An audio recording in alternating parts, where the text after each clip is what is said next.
Hey, welcome back, everybody. Of course, this is Dr. Keith McNally, and this is the Question Guy podcast. And of course, I am so thankful that we're in season 2 and we're moving right along. And I'm here with Alka Bohorun, and she's out in the UK. And so this is a long distance conversation over Zoom.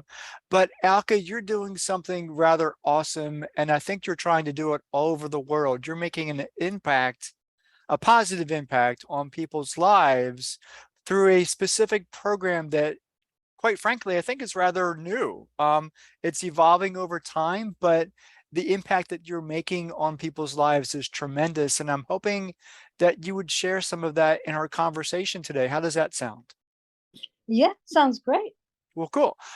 So let's start from the beginning, if you don't mind. What is it that you're doing and how did it all get started? Okay.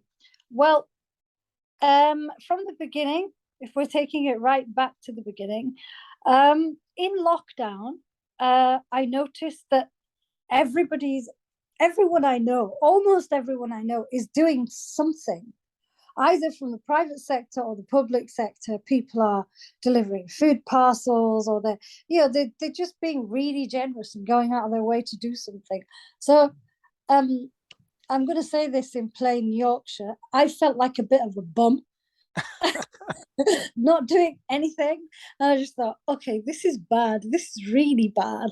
And I mean, I suppose from the age of a little girl, I've always wanted to do something.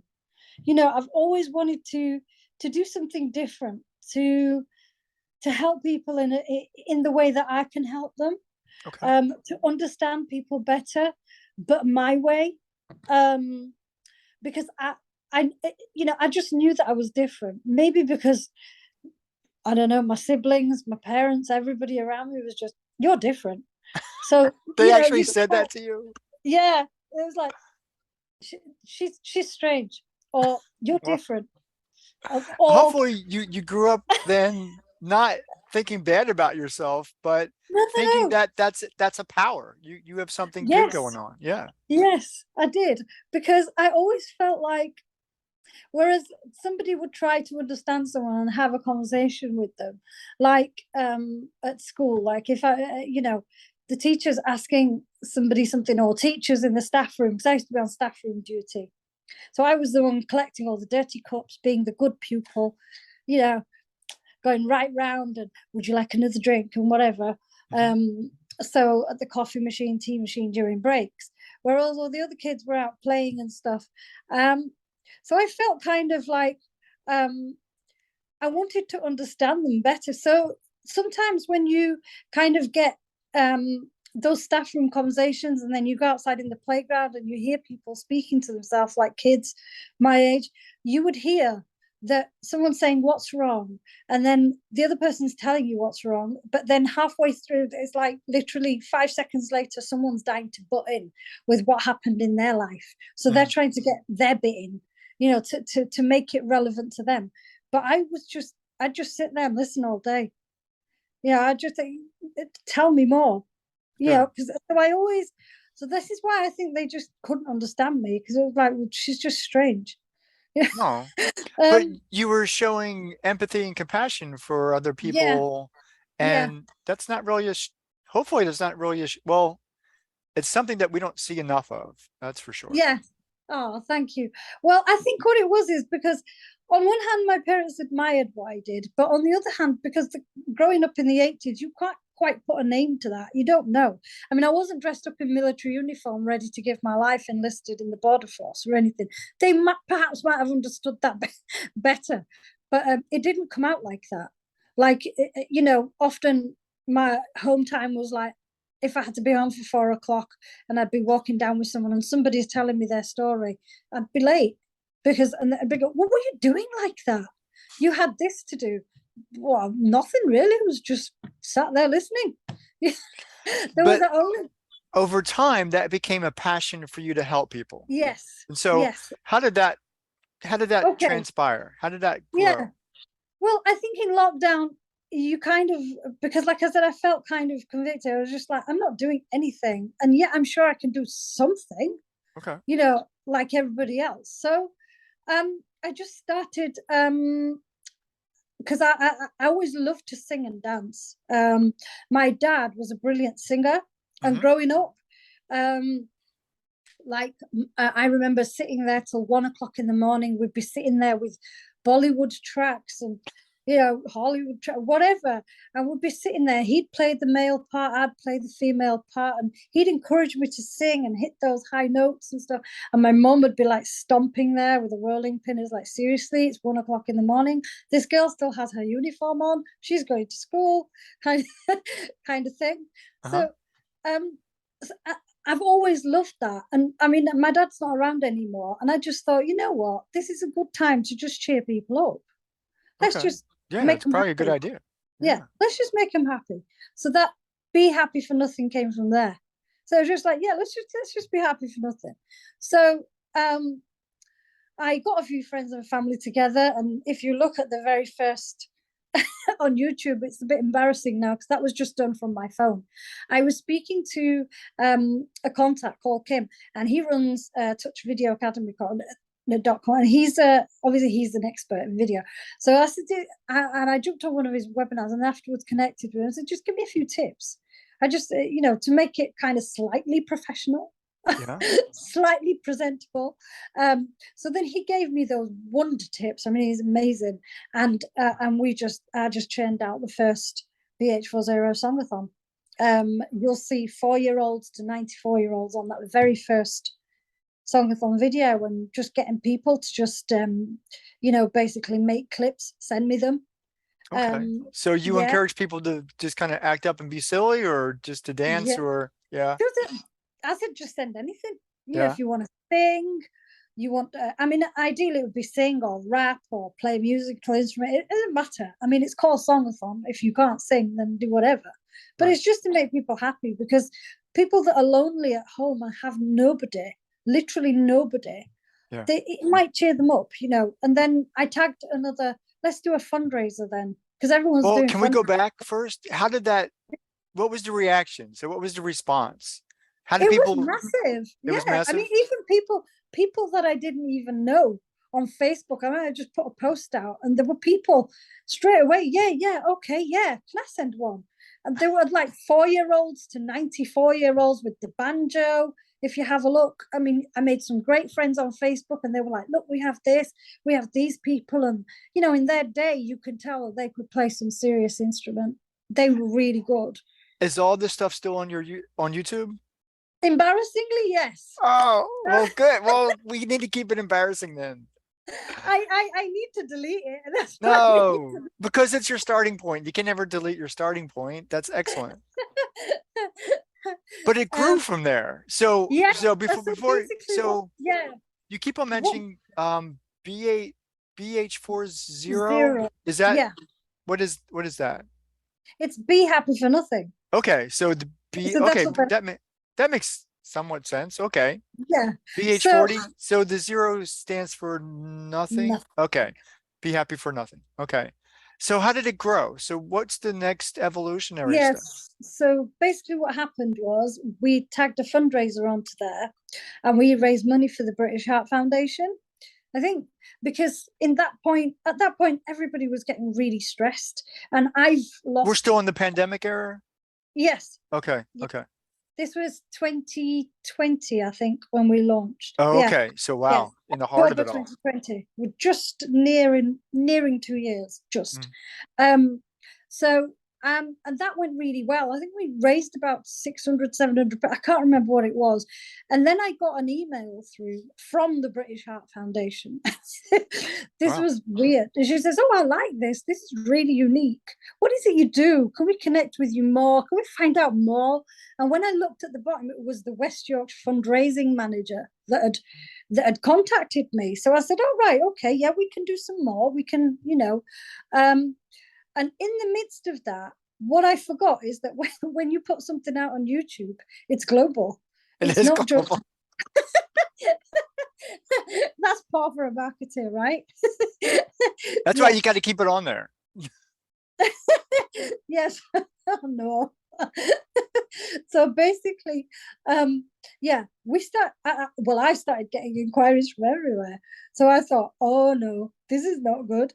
I can't send money just like that. And obviously with the scams and there's no Right. risk, no governance control, nothing in place. It was like, look, I'll have a look at what I can do, but I'm not going to send money willy-nilly. Right. So Right. I was speaking to someone in church, and they said, oh, by the way, Michelle's daughter, Yasmin, she's called, she's already running something in that country in Uganda. Maybe she can check it out, and maybe you can work with her. Maybe she'll partner with you, and maybe you can help her, she can help you. And I says, okay, well, what can I do? So I thought, well, the only thing I've ever done is business development, but I'm comfortable in my UK market here because your market, what's going to sell. You know how to influence people's emotions, how to buy your brand, so to speak. But I didn't have a clue about overseas markets, and I was like, okay, this may go really well, or it may turn into an absolute disaster. Let's just see. But you took the risk. Yeah. I took the risk. Yeah. I took the risk. I was, well, let's just give it a shot and see what happens. If I can help people, why not? So, and that was the very first, I think it was a market street stall selling, I've forgotten what it's called, but I think they call it, I can't remember the name. I think it's Mandazi or something. Okay. Yeah, we need a Uganda rep here somewhere listening in. Okay.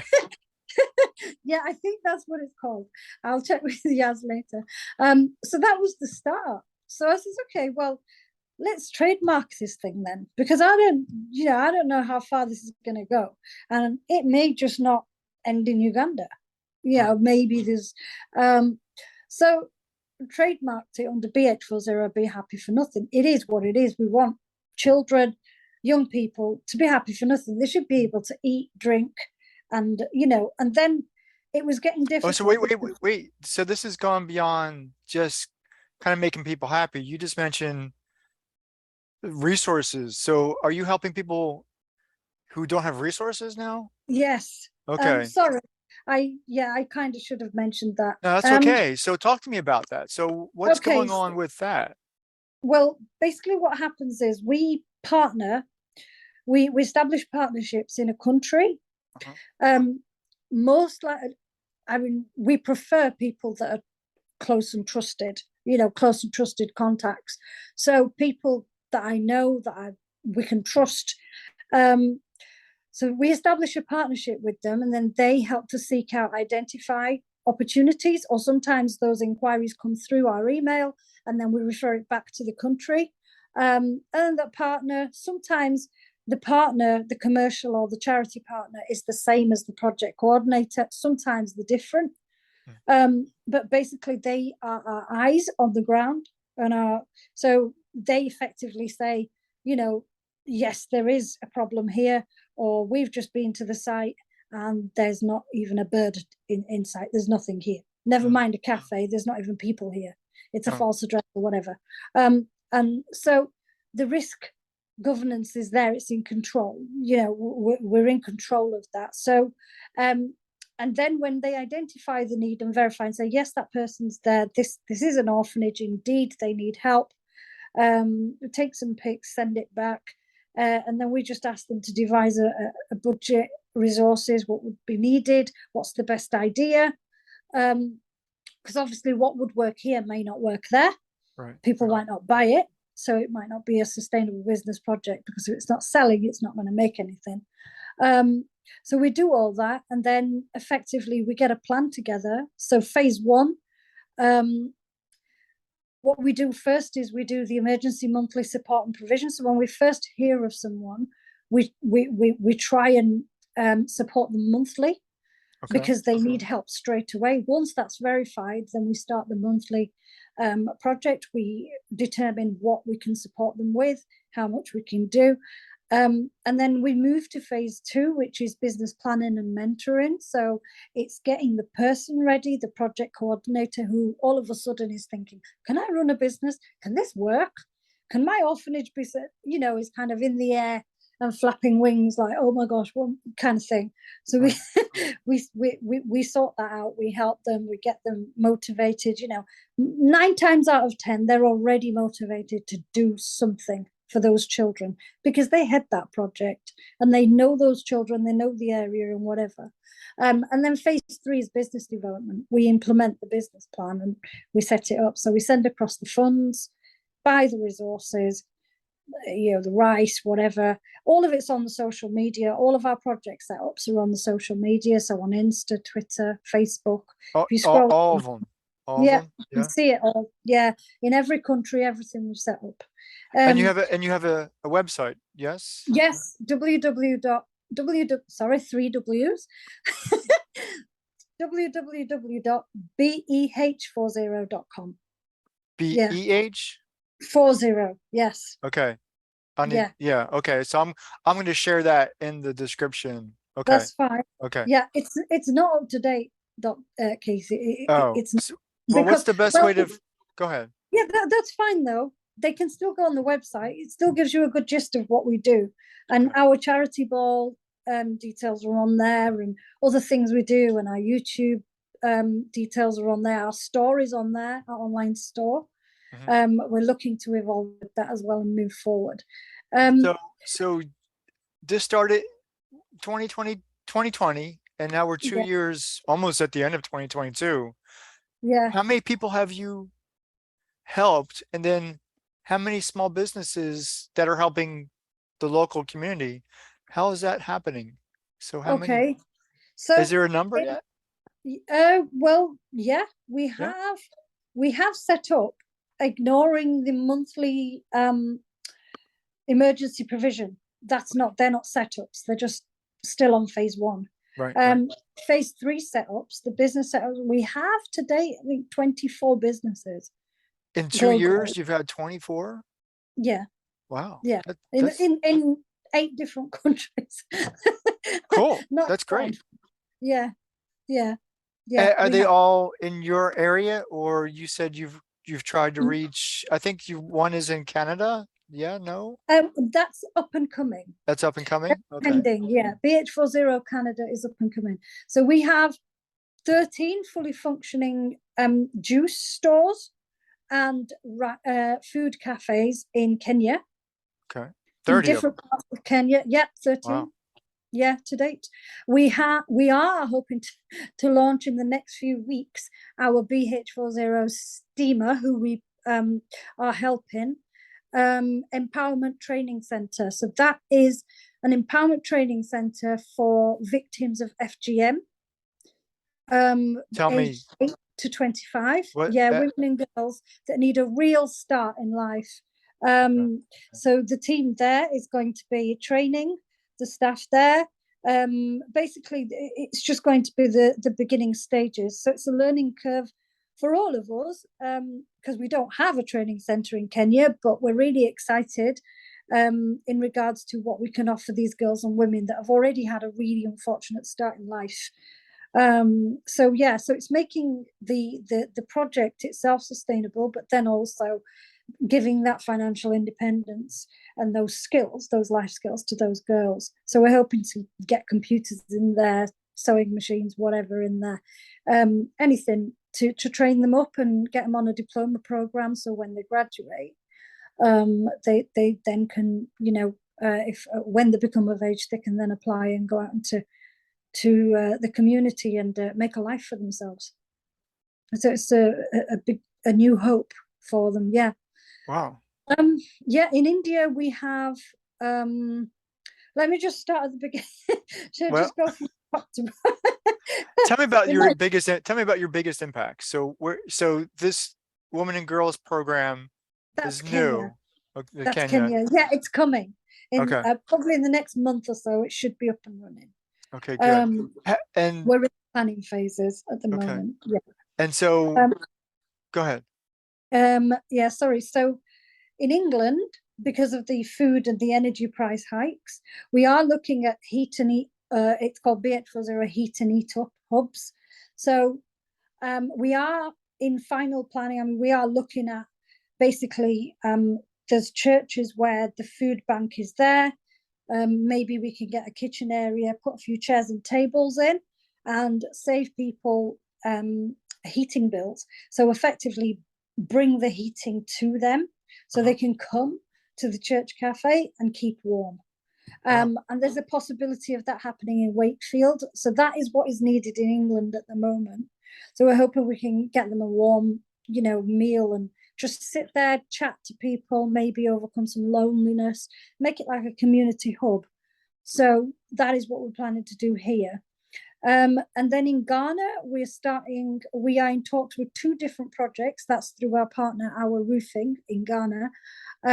So we're looking at one, which is a beadwork community project. So the children make beads and sell them within the orphanage to kind of get the money in. And then also in another orphanage, we might be looking at a cafe. And then, so that's Ghana. There's other ongoing inquiries coming in, but those are the 2 that we'll probably be taking on. We are going to set them up. Then there's India, I've told you about. Nigeria, we've just set up 2 young, very talented men who were part of our team. And basically now there was one that was already freelancing as an artist, as a pencil artist. So we've now set up Will's Art Hub, and we've registered the business, and he's training other would-be artists, and basically charging a little for it. And so we're able to help him sustain an income and at the same time help other young people that want to become artists. And then we've just registered BH40 Mart Gallery, which is Matt's art gallery. And this young man is really good with framing pictures, and he's so good with all the tech and stuff. So we've just opened up a business for him from home in Nigeria through our youthpreneur scheme, in partnership with the African Youth Development Foundation. Or have I got the letters the wrong way around? I can't remember. That's okay. it's on our social media. Then we have Pakistan. We have 2 sewing center projects for young girls, 50 young girls that basically are at risk and wouldn't be doing anything but just cleaning for, all their lives and really not getting that chance to do anything. These are in slum areas. So they get our little diploma when they finish the sewing program, and then they're able to become seamstresses.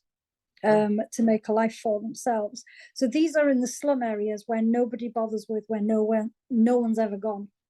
And we also looking to set up a BH40 health and safety women's program. So to help women, obviously with sanitary things, to train them basically how to look after themselves better, to give them that knowledge so they can improve that quality of life. They can feel that sense of independence and more confidence in themselves. Again, this is in a slum area and no one's ever done this before. So this is exciting and very nerve-wracking at the same time. But we're going to do it anyway.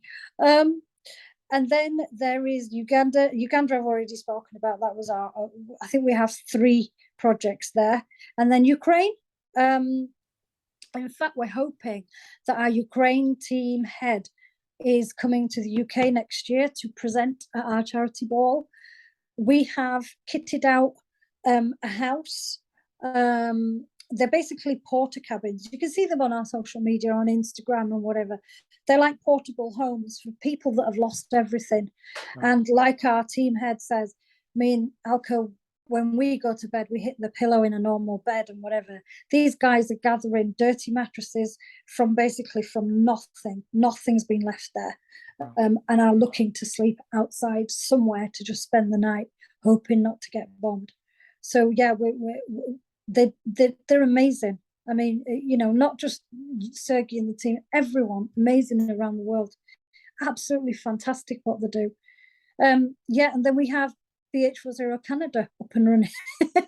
I don't think we're doing whatever is needed to be done. It takes different shapes in different countries, but I think my confidence is in my team coordinators and in my country heads. They see everything, they believe it can be done. We give them whatever it needs and we just say, yeah, go for it, do it. And they are phenomenal people and they've made a massive difference where they are. Good. So those are all good stories, because I was going to ask you, you can't be doing it all. Because this started with you and an idea, and Yeah. it's, blossomed into something beautiful. But surely, how many people are on your team? And so what do you got going on? Globally, we are now, last time I checked, 65. 65 people? Okay. Yeah, yeah. Are these is it, are Well, these people who are volunteering their efforts or yes, yeah, yes, yeah. yes, Okay. very much. Um, I mean, I've got lock, stock, and barrel involved. First, I was just being an absolute adorable but pain in the bum with my sister, my brother, with everyone I could find. But then now, I mean, we have partners because we have people from church already. I mean, there's one that has a school there. They've already set up a school, so they looking to kind of become more sustainable. So we might be setting up a cafe in that school, Mhm. that kind of thing. So a lot of the people that basically, I mean, they're just people with a really good heart, you know. Which is a good Um, place to start. Yeah. it is. I do believe, though, that people want to do good. You know, generally, the human heart is good. And there's, sometimes you've got to.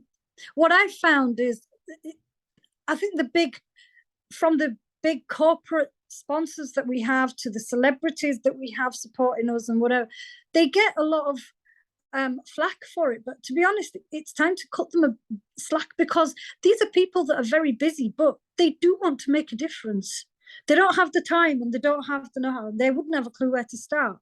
But they have the money or they have the encouragement. Go for it. I'm right behind you. And it's just great.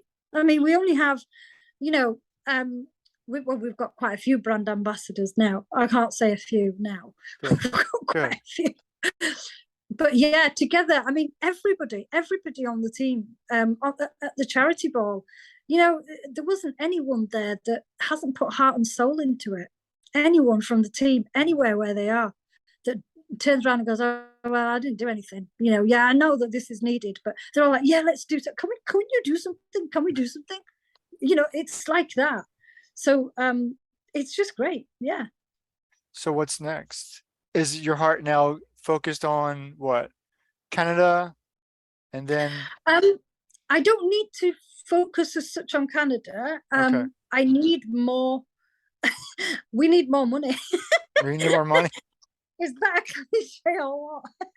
But we don't need massive amounts of money for each project. I mean, we only go project by project. So, Okay. I mean, for instance, where we might have needed £250 for a cafe in Kenya or something, for the average project, like the training center, I think it's not costing us way over that. We're only asking and attracting what we need. And I found, Keith, that people are really, really generous to give. Mm. Like you get, I mean, at the beginning, you would think that the CEO of a large corporate would be a bit stuck up and whatever. But once they know what they need to know, they're actually really cooperative. They want to do things. They want to make that difference. And Good. I've actually already got the £500 in for the first project for the England heat and heat up. That's been sitting in the account for ages. We just didn't want to offer heat and heat up when it was 36, 37 degrees outside because nobody's going to want heaters in that weather. So Right. we were just kind of waiting. So yeah, but it's looking like it's taking shape. And then also there is the recently got one of the business partners in Ireland. She said, "Do you do anything in the Philippines?" I said, "No." So she says, "Oh right, okay." So we got talking, and it looks like we're launching in the Philippines. Um, we also need. We've been asking and looking. We need a furniture and a clothing manufacturer because we're looking to move our online store to an actual supplier so that we can produce in bulk and sell in bulk. Because Wow. what we're aiming to do now, by order of the accountant, um, is set up, so split it. So instead of just being a company, we're now moving to CIO status. So we're hoping to get the name directors on board. They're not personally liable for anything. It's just the name on the signature. But obviously, that is something that people need to be comfortable and secure about. We are getting there. So we're moving to CIO status. So and then the limited company will deal with the sales of the merchandise. So we're hoping to get branded sofas. I can see it in my head. I've been having this dream for about a year with this white fake leather sofa with our brand on it, and it's selling well in the US, and you know. I love it. So yeah, we're hoping to become a bit more sustainable ourselves through our events, and we're hoping for a golf charity day as well. I can't play golf, by the way, so somebody else is going to have to. You're good. It sounds like you're going to have to learn something, at least the vocabulary. I'm going to have to nag people. I'm good at that. Well, that's perfect too. Well, that's just a beautiful, and that's just beautiful. I mean, that's a beautiful story, and Thank it's you. exciting to hear, all of the things. I mean, that's from just a little, video of you being silly to this global enterprise. That's a lot in 2 years. And that's a substantial growth in 2 years, 2.5. Well, I believe, Keith. I mean, I believe, nobody does that. Nobody yeah. scales to that in 2.5 years. I mean, I believe it's humanly impossible. I really do, because I do believe that, you know, my favorite verse has always been, "The joy of the Lord is my strength," and I believe there's more than just kind of happiness comes from. You see, I would have called it "be joy for nothing," but that doesn't go. It just doesn't read right. It doesn't read right. It's silly. So I had to think of something. So be happy, but the happy is joy. It's a different level of joy. It's knowing that no matter what, you know, you're going to be okay. It's going to be all right. And I've always had that since I became a Christian. I've always had that, and I've always felt that people often say to me, "How do you work that one out?" But I still believe, and I think to a certain extent, we practically demonstrate that, as do a lot of other people, that it is better to give than to receive. There's a different level of joy. I mean, it's like if I buy myself a handbag, I'm happy. Don't get me wrong, I'm happy. I like handbags. I also like getting my nails done and everything else. But there's a different level of joy. When you give. Yeah, when it's like no other. And I'm not just saying that. Even people on my team, even people that are not Christian, even people that have no belief at all, even they're saying that. There's something special going on here. I'm beginning to really like myself. I like the fact, that kid has now got something to eat. I've never done that in my life. And it's great to hear testimonies like that, because it's taking you a level beyond. Do you know what I mean? You are being stretched, you developing, not just, when you see what is happening and the little bit of effort that you're putting in is actually producing a massive amount of good. It changes you as a person as well. So I suppose I've got that legacy, that You do. Yeah. that people, they're happier for doing what they do as part of us, and they believe in themselves more, because when you don't believe in yourself, how are you going to instill belief in someone else that's looking at you blank and like, no, I can't run a business, sorry, no, this is not for me. Do you know what I mean? Yeah. You've got to have that level of belief in yourself and that joy on people's faces when they believe they can do it, and then they can help others to do it. It's a different level. It's not normal. It's special, Well, Alka, this has been a very special edition of the Question Guy podcast, and it sounds like I'm going to cut it short, but I have to, only for time's sake. But there's a lot going on here, and if I can invite you back and maybe some of your team members to kind of have a larger conversation to get a real feel for, just as you said, how your team members are experiencing the transition and the impact that they're making on other people. I would love to have that additional conversation I as think they'd well. love to do that, to be honest. I don't think there's any of them that would. Well, there's a few shy ones that would Well, probably you hide. said you were shy earlier, and you did. This was glorious. I was shy. That's true. Yes, it's very true. But yeah, I mean, it's just amazing. And I've even thought, it would be good to have something in the US, Keith, Dr. Keith. Well, let's talk about that, but not on the call. So let me go ahead and end this call, but stay on the line, and then we'll have a talk. Sounds good? So Yeah. everybody who watched our conversation today, this is Alka Bohorun, and there's a lot going on across the world, and she's running the show. And so please get in contact with her, support her. And of course, I love your support too on the Question Guy podcast. My name is Dr. Keith McNally, and we will see you next time. Thank you, Alka.